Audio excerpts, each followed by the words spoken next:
우리와 늘 동행하시며 우리의 삶을 선한 길로 인도하시는 하나님 아버지 앞에 신앙 고백하심으로 새벽 예배를 하나님께 드리도록 하겠습니다. 나는 전능하신 아버지 하나님, 천지의 창조주를 믿습니다. 나는 그의 유일하신 아들 우리 주 예수 그리스도를 믿습니다. 그는 성령으로 잉태되어 동정녀 마리아에게서 나시고 본디오 빌라도에게 고난을 받아 십자가에 못 박혀 죽으시고 장사된 지 사흘 만에 죽은 자 가운데서 다시 살아나셨으며 하늘에 오르시어 전능하신 아버지 하나님 우편에 앉아 계시다가 거기로부터 살아있는 자와 죽은 자를 심판하러 오십니다. 나는 성령을 믿으며 거룩한 공교회와 성도의 교제와 죄를 용서받는 것과 몸의 부활과 영생을 믿습니다. 아멘. 우리 다 함께 찬송가 310장을 부르시겠습니다. 찬송가 310장입니다. 하나님의 은혜로 있을 데 없는 자 왜 구속하여 주는지 난 알 수 없도다.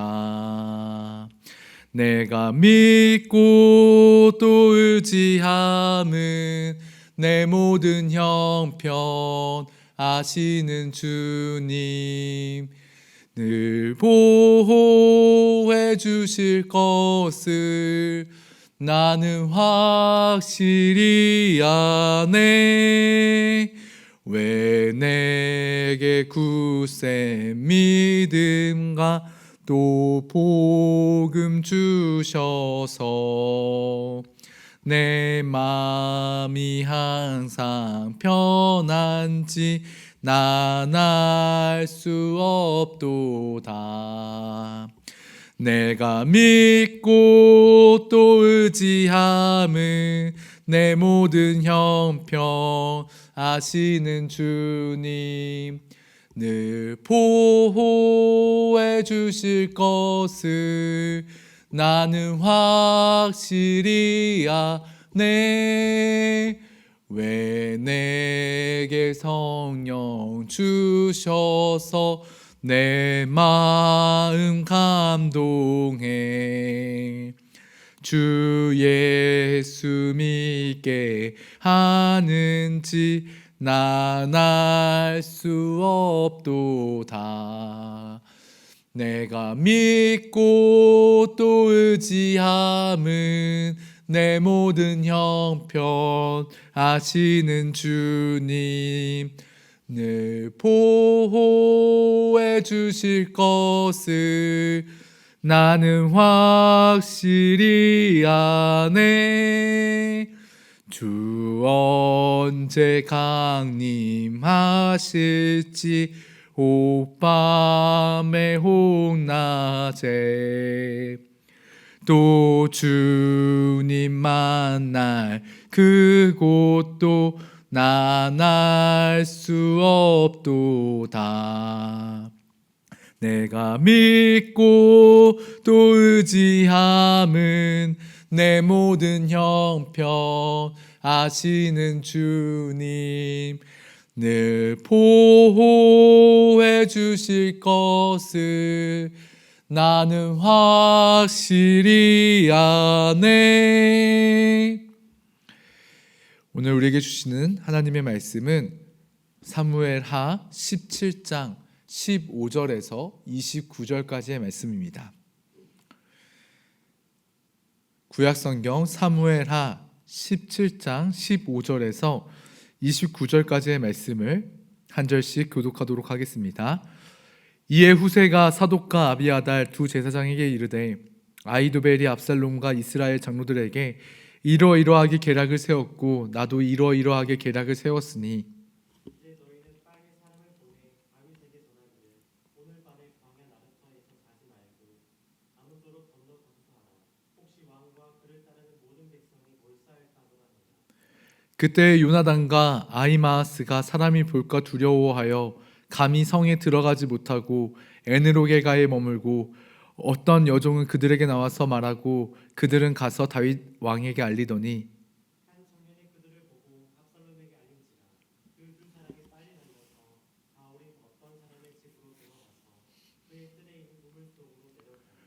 그 집 여인이 덮을 것을 가져다가 우물 아기를 덮고 찌은 곡식을 그 위에 널매 전혀 알지 못하더라.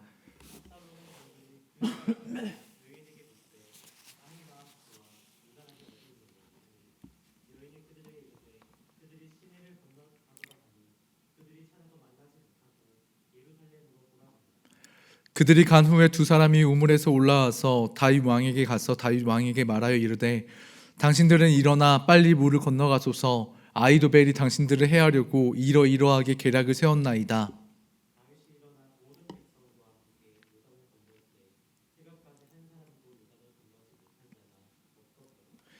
아히도벨이 자기 계략이 시행되지 못함을 보고 나귀의 안장을 지우고 일어나 고향으로 돌아가 자기 집에 이르러 집을 정리하고 스스로 몸매어 죽음에 그의 조상의 묘에 장사되니라.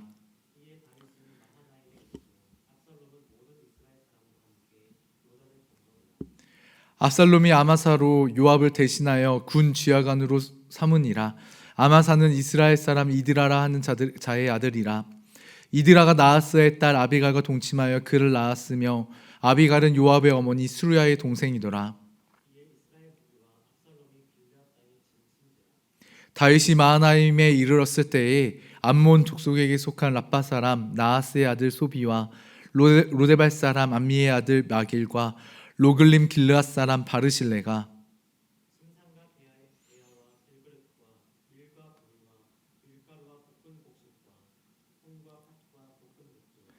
함께 읽도록 하겠습니다.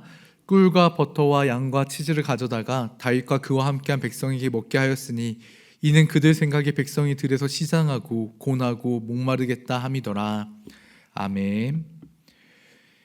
우리가 어제 살펴보았듯이 하나님께서 다윗의 기도를 들어주셨습니다. 아히도벨이 다윗을 배반하고 압살롬에게 붙었다라는 이야기를 들은 다윗은 하나님께 간구를 하였는데요. 여호와여 원하건대 아히도벨의 모략을 어리석게 하옵소서라고 간구하였고 하나님께서 이 다윗의 기도, 다윗의 간구를 들어주셨습니다. 그래서 아히도벨의 모략을 어리석게 하셔서 후세의 모략이 이제 택하여지도록 하나님께서 이제 일하셔서 압살롬과 이스라엘 장로들의 마음을 움직여 주시는 것을 우리가 보았는데요. 자신의 계략이 채택되지 못하고 무산되는 것을 보고 실망한 아히도벨이 비극적 결말을 맞이하는 것을 우리는 오늘 본문에서 바라보게 됩니다. 23절 말씀을 함께 읽도록 하겠습니다. 아히도벨이 자기 계략이 시행되지 못함을 보고 나귀의 안장을 지우고 일어나 고향으로 돌아가 자기 집에 이르러 집을 정리하고 스스로 목매어 죽음에 그의 조상의 묘에 장사되니라. 아멘. 아히도벨이 결국 자살을 택하게 됩니다. 아히도벨의 삶이 마무리되는 어떤 모습을 보면서 안타까움을 이제 금할 수가 없게 되는데요. 한때 한나라의 전략가로서 부귀와 명예를 누리던 아히도벨이 비참하게 삶을 마무리하는 그 모습을 보면서 우리에게 주는 중요한 메시지가 있습니다. 그것은 다름이 아닌 미움이 우리의 삶을 지배하도록 내버려 두어서는 안 된다라는 것입니다. 오랜 세월 마음속에 감추어둔 그 다윗을 향한 미움과 분노가 결정적인 순간에 격발이 되어 자살이라는 극단적인 선택을 하게 되었다라는 것이죠. 미움이 그의 삶을 가리어버렸습니다. 가정사로 인한 그 아픔과 분노가 영적인 하나님 나라의 판세를 이해하는 그 눈을 완전하게 가리어버렸다라는 것이죠. 여러분, 우리의 마음 가운데 이러한 앙금이 쌓이게 내버려 두어서는 안 됩니다. 미움이 분노가 되고 분노가 한이 되어서 평생 다윗에게 복수하기 위해 삶을 살아온 그 아히도벨의 삶이 얼마나 안타깝고 불쌍합니까? 다윗에게 복수하기 위해서 자기가 또 다른 괴물이 되어가지고 압살롬으로 하여금 근친상간이라는 죄를 저지르게 만들고 또 이스라엘을 위협에 빠지게 만든 아히도벨은 그 자신의 계획이 실패하자 그 분노의 대상을 다윗에게서 자신에게로 돌리게 되고 그만 목숨을 끊고 말았다라는 것이죠. 여러분, 우리는 우리 자신을 위해서라도 미움을 극복하기 위해 노력할 수 있어야 합니다. 심리학 용어 중에 적대자와 동일시 원리라는 말이 있는데요. 적대자와 동일시 원리라는 용어 그대로 누군가를 미워하게 되고 누군가를 진심으로 싫어하게 되면은 내가 미워하고 내가 싫어하는 그 사람을 계속해서 닮아간다라는 이야기입니다. 그러니까 마음속에 한 사람을 향한 악한 감정과 악한 생각과 한을 품고 살아가다 보면은 나도 모르게 그 사람을 묵상하게 되고 그 사람의 삶을 따라서 닮아간다라는 것이죠. 어려서 아버지에게 가정폭력을 당하고 자란 그 자녀가 커서 나는 절대로 내 아이를 때리지 않을 거야, 나는 절대로 내 아이에게 매를 들거나 학대하지 않을 거야 라고 생각을 하지만 어른이 되어서 자기가 당했던 그대로 정서적으로 또 신체적으로 학대하는 사례를 우리는 어렵지 않게 발견할 수가 있습니다. 여러분, 그렇기에 우리는 미움이 우리의 삶을 지배하지 못하도록 용서할 수 있어야 합니다. 아이도벨은 미움이 자기 삶을 지배하도록 내버려 두었습니다. 그리고 복수의 칼날을 갈면서 복수할 그날을 손꼽아 기다렸다가 그 복수가 실패하자 결국 돌이킬 수 없는 극단적인 선택을 하게 되었다라는 것이죠. 사랑하는 성도 여러분, 우리의 삶 가운데 미워하는 사람이 한 명이 없는 것, 그것이 하나님의 은혜인 줄로 믿습니다. 삶 속에 누군가 미운 사람이 있다라면 그 사람을 사랑할 수 있는 넉넉한 마음을 달라고, 그래서 정말 그 사람을 사랑하고 또 용서하기로 결단하고 하나님이 주시는 그 넉넉한 사랑으로 품을 수 있는 넉넉한 마음을 가진 우리들이 되기를 소망합니다. 네, 이어서 15절 말씀과 16절 말씀을 보도록 하겠습니다. 이에 후세가 사독과 아비아다 두 제사장에게 이르되 아히도벨이 압살롬과 이스라엘 장로들에게 이러이러하게 계략을 세웠고 나도 이러이러하게 계략을 세웠으니 이제 너희는 빨리 사람을 보내 다윗에게 전하기를 오늘 밤에 광야 나루터에서 자지 말고 아무쪼록 건너가소서 하라. 혹시 왕과 그를 따르는 모든 백성이 몰사할까 하노라 하니라. 아멘. 후세는 매사에 신중했던 사람이었습니다. 자신의 전략이 채택되었지만 혹시나 하는 마음에 사독과 아비아다 두 제사장에게 지금 상황이 이러이러하니 사람을 보내서 다윗에게 지금 빨리 그 강을 건너가라 라는 말을 전하라고 지시를 합니다. 그래서 사독과 아비아달 제사장은 후세가 전한 이 소식을 이제 요나단과 아히마아스를 통해서 다윗에게 전하려고 하는데 요나단과 아히마아스의 행동을 수상하게 여긴 한 청년이 압살롬에게 이 두 사람을 보고하게 됩니다. 그래서 이들을 추격하기 위한 압살롬의 종이 이제 파견이 되었고, 이제 이들은 자신의 어떤 목숨을 부지하기 위해 어떤지 우물 속에 숨게 되는데요. 20절 말씀입니다.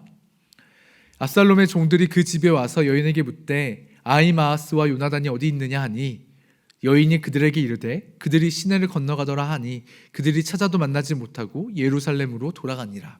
아멘. 이 집 여인의 재치로 인해 아히마아스와 요나단의 목숨을 부지하는 것을 우리가 보게 됩니다. 하나님께서는 이처럼 사람들을 통해서 자신의 백성에게 하나님의 그 은혜를 베푸십니다. 전혀 생각하지 못한 방법으로 돕는 사람을 붙이시고 피할 길을 내어주시는 하나님이시라는 것이죠. 고린도전서 10장 13절 말씀에 사람이 감당할 시험 밖에는 너희에게 당한 것이 없나니 오직 하나님은 미쁘사 너희가 감당치 못할 시험 당함을 허락하지 아니하시고 시험 당할 즈음에 또한 피할 길을 내사 너희로 능히 감당하게 하시느니라 라고 말씀합니다. 그러니까 사람을 붙이시고 상황을 바꾸시고 우리에게 피할 길을 내시는 주님이 우리 주님이시라는 것이죠. 모든 상황 속에서 우리에게 살 길을 내시는, 피할 길을 내시는 하나님이시라는 것을 기억하면서 하나님의 도우심을 구하며 또 또 살아가는 우리들이 되기를 소망합니다. 네, 이어서 24절 말씀인데요. 이에 다윗은 마하나임에 이르렀고 압살롬은 모든 이스라엘 사람과 함께 요단을 건너니라. 아멘. 압살롬은 후세의 책략대로 온 이스라엘에서 군사를 모아서 이제 다윗을 추격하게 됩니다. 성경에서 얼마나 시간이 지났는지, 며칠에 몇 달의 시간이 지났는지 우리에게 알려주고 있지는 않지만 군사를 모으는데 상당한 시간이 소요가 되었을 것입니다. 그 사이에 다윗은 요단을 건너서 마하나임까지 이제 가게 되었는데 이곳에서 다윗은 뜻밖의 환대를 받게 됩니다. 소비, 마길, 바르실레가 풍성한 식량과 선물을 가지고 다윗 일행을 맞이한 것이죠. 이들은 침상과 그릇 그리고 밀과 곡식을 정성껏 준비해서 다윗과 다윗의 일행을 섬겼습니다. 수많은 그 무리들의 필요를 채우기 위해서 이들은 자신이 가진 많은 양식과 또 많은 재산을 내놓아야만 했었을 것입니다. 그런데 그들의 필요를 생각하고 필요를 채우기 위해서 정말로 정성껏 그들을 섬기는 모습을 우리가 보게 되는데요. 29절 말씀입니다.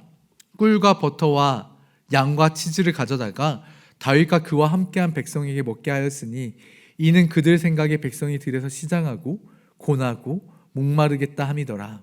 아멘. 그러니까 다윗과 그 동료들의 필요를 채우기 위해서 이들이 굉장히 정성껏 섬기는 모습을 우리가 보게 됩니다. 또한 이들은 자신의 소유를 아낌없이 내놓으면서 어떠한 보상도 바라지 않는 것을 우리가 보게 되는데요. 특별히 이제 바르실레는 나중에 다윗이 다시 예루살렘으로 돌아갈 때 함께 가자라고 청을 하였음에도 불구하고 이것을 거절하는 모습을 나중에 보게 됩니다. 아마 바르실레가 다윗과 함께 예루살렘으로 돌아갔다면은 그가 다윗에게 베풀었던 것과는 비교할 수 없는 엄청나게 큰 상을 받았을 것인데 그것을 마다하고 겸손하게 거절하였다라는 것이죠. 하나님의 나라는 이처럼 이름도 없이 빛도 없이 섬기는 이들의 섬김과 수고와 헌신으로 자라난다라는 사실을 우리가 기억했으면 좋겠습니다. 아무런 보상 없이 수고하고 섬기고 기쁨으로 자신의 삶을 내어주는 누군가가 있기에 하나님의 나라가 커져가고 또 주님의 몸된 교회가 커져가는 것이지요. 이러한 자리를 묵묵히 지키고 또 섬기는 사람들로 인해 하나님께서 영광 받으시고 또 하나님의 교회가 세워져 간다라는 것입니다. 사랑하는 성도 여러분, 우리가 이러한 섬김의 사람이 되기를 소망합니다. 다윗과 그의 일행에게 자신의 것을 아낌없이 내어주고 그들의 필요를 채워줬던 소비와 마길과 바르실레처럼 우리들도 어려움에 빠진 이들에게 아낌없이 나의 것을 나누어주는 넉넉한 우리들이 되기를 소망합니다. 또한 어떠한 보상도 바라지 않고 기쁨으로 섬겼던 이들처럼 주님의 몸된 교회를 우리가 섬길 때에 하나님께서 우리의 삶을 기억하시고 우리의 삶에 우리의 필요를 더욱더 넉넉하게 채워주실 줄로 믿습니다. 그 하나님 앞에 나아갈 수 있는 저와 여러분이 되어지기를 주님의 이름으로 간절히 축원합니다. 기도하겠습니다. 사랑의 하나님 아버지, 아이도벳처럼 미움이 우리의 삶을 지배하지 못하기를 원합니다. 죄인된 우리를 먼저 용서하시고 또 사랑해 주셨던 그 사랑을 기억하여서 미움과 분노보다 사랑을 택하여서 삶 가운데 사랑을 행하며 살아가는 우리들이 될 수 있도록 인도하여 주시옵소서. 그래서 또한 소비와 마길과 바르실레가 어려움에 처한 이들을 정성껏 섬겼던 것처럼 우리들도 축복의 통로로 쓰임받기를 소망합니다.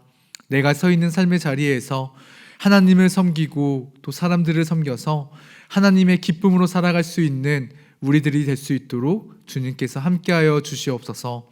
감사드리며 예수님의 이름으로 기도드립니다. 아멘. 하늘에 계신 우리 아버지, 아버지의 이름을 거룩하게 하시며 아버지의 나라가 오게 하시며 아버지의 뜻이 하늘에서와 같이 땅에서도 이루어지게 하소서. 오늘 우리에게 일용할 양식을 주시고 우리가 우리에게 잘못한 사람을 용서하여 준 것 같이 우리 죄를 용서하여 주시고 우리를 시험에 빠지지 않게 하시고 악에서 구하소서. 나라와 권능과 영광이 영원히 아버지의 것입니다. 아멘. 우리 이 시간 주신 말씀을 놓고 함께 기도하길 원합니다.